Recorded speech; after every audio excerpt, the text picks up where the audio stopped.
Sa hilagang silangang bahagi ng Mindanao, matatagpuan ang Siargao. Isang isla na kilala hindi lang sa surfing, kundi pati sa mga paraisong unti-unting tinutuklas ng mga biyahero mula sa iba't ibang panig ng mundo. At isa sa pinakapopular na karanasan dito ay ang Tri-Island Tour.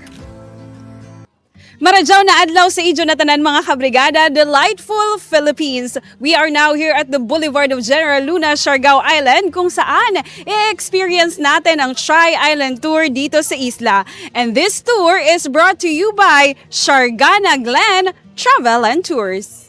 Ngayon sisimulan natin ang ating island adventure. Unang destinasyon, ang sikat na Guyam Island.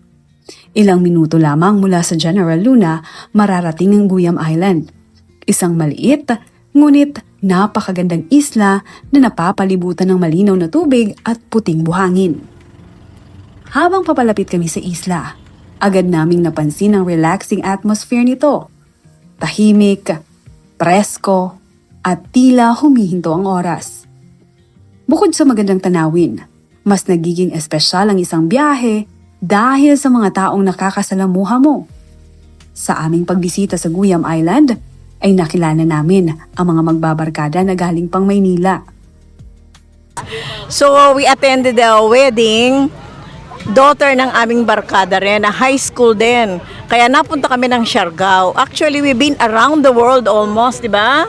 Alam mo, actually, the feeling is the feeling is really wonderful kasi we don't feel old. Old na kami. 75 na kami, almost, di ba? 74, 75 next year. Oh, syempre. Boracay. Philippines pa rin ang the best. Sa totoo lang. Para sa kanila, hindi lang ito simpleng bakasyon.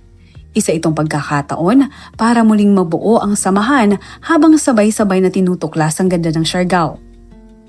Sa bawat isla, may kanya-kanyang kwento.